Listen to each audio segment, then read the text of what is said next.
8. 정인들의 진술 그리고 악귀. 정인신문이 시작되었다. 그러나 필자는 여태까지처럼 상세하게 이야기를 진행시키지는 않기로 하겠다. 따라서 호출된 정인 하나하나에게 니콜라이 파르페노비치가 진실되고 양심적인 진술을 해야 한다느니 후일에 정인 선서를 하고 다시 그 진술을 똑같이 되풀이해야 한다는 등의 주의를 준 얘기를 생략하기로 하겠다. 또한 끝에 가서 그 정인 한 사람 한 사람에게 그 진술서의 서명을 요구한 사실도 생략하겠다. 다만 한 가지 유의해 둘 점이 있는데 다름 아니라 신문관이 가장 주의를 기울인 요점은 주로 그 3천 루블리에 관한 문제였다는 것이다.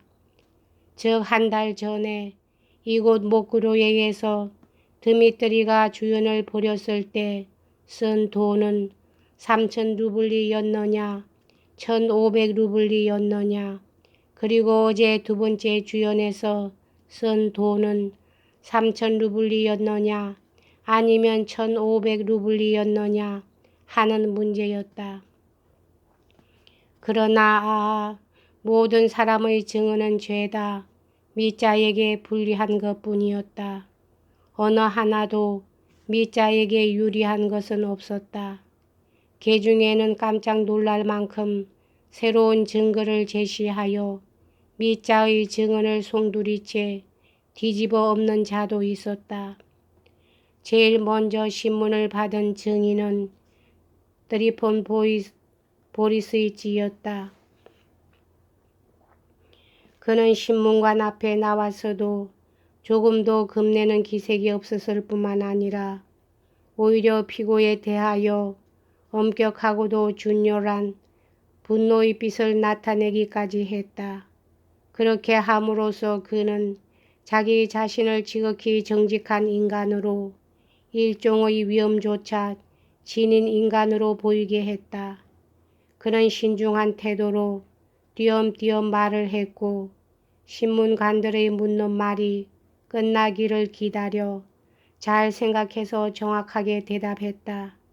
그는 조금도 주저하지 않고 확고하게 드미트리 표도로비치가 한 달 전에 여기서 낭비한 돈은 3천 루블리보다 결코 적을 리가 없으며 이 마을의 농부들은 모두 본인에게서 3천 루블리라는 말을 들었노라고 증언할 것이라고 말했다.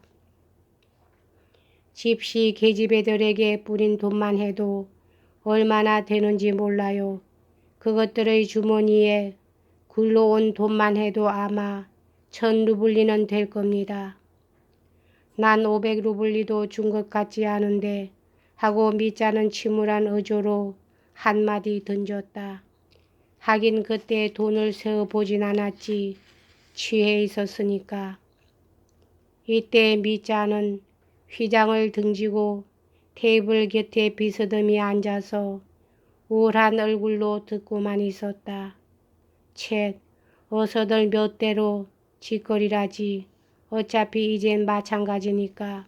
라고나 하는 듯한 지쳐 빠진 처량한 표정이었다. 그것들 한테 준 것만도 1,000 루블리는 훨씬 넘습니다.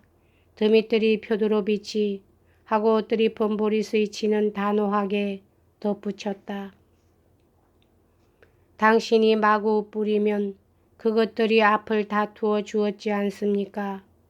그것들은 원래가 악당이고 사기꾼이고 말도둑이어서 여기서 추방을 당했으니 그렇지.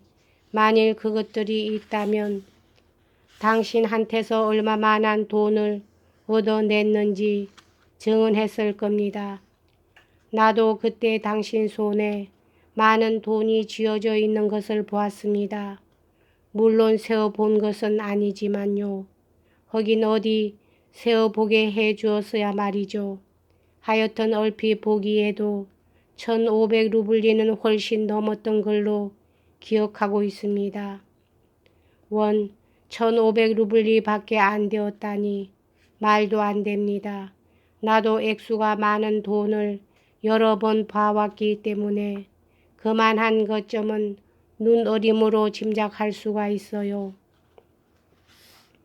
어젯밤에 쓴 금액에 대해서도 그는 드미트리가 마차에서 내리자마자 이번에도 3000루블리를 가져왔다고 떠들어댔다고 고집했다. 작작짓거리게 드리픈 보리스이치 내가 정말 그랬나 하고 밑자는 대꾸했다. 내가 3000루블리를 가지고 왔다고 확실히 말했단 말이지. 말하고 말고요. 드미트리 펴도로비치 바로 안드레이가 있는 앞에서 당신이 말했어요. 저기 안드레이가 있습니다. 아직 돌아가지 않았으니까 이리 부르시지요. 그리고 홀에서 당신이 합창대에게 먹을 것을 주었을 때에도 여기서 6000루블리를 쓰고 간다고 큰 소리로 말하지 않았습니까? 6000루블리라니까 우린 전번에 쓴 돈까지 합쳐서 그렇구나 하고 알았죠.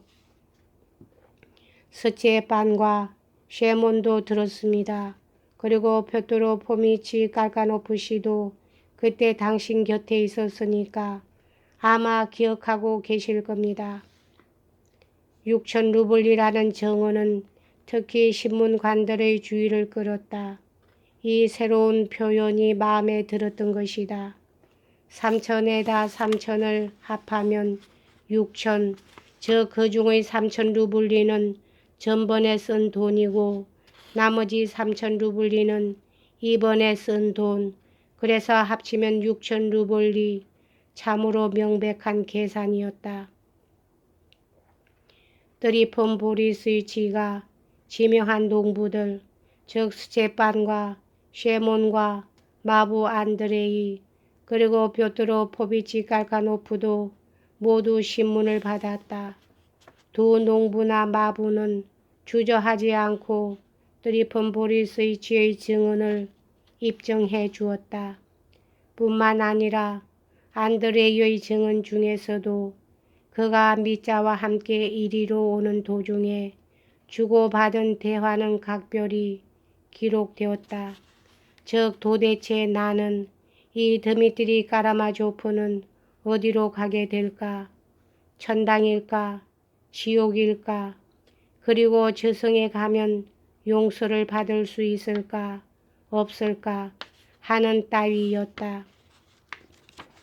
심리학자인 이폴리트 기릴로비치는 줄곧 야릇한 미소를 띄우고 귀를 기울이고 있었다. 그리고 마지막에 가서 드미트리 자신의 행방에 관한 이 증언도 일권 서류에 첨가하도록 권고했다. 뾰트로 포미치 깔까노프는 자기가 신문 받을 차례가 되자 마지못해 얼굴을 잔뜩 찌푸리고 기분 나쁜 듯한 태도로 들어왔다. 그는 검사나 니콜라이 파르페노비치와는 구면으로 매일처럼 만나다시피 하는 사이였는데도 마치 난생 처음 만난 것 같은 의조로 말했다. 그는 허두에서부터 나는 이 사건에 관해서는 아무것도 모릅니다. 또 알고 싶지도 않습니다. 라고 못 박았다. 그러나 6000루블리라는 말은 자기도 들었노라고 했다. 그리고 그때 자기가 밑자 곁에 서 있었던 사실도 시인했다. 자기도 밑자의 손에 돈이 들려 있는 것을 보았으나 얼마나 있었는지는 모르겠습니다. 라고 말했다.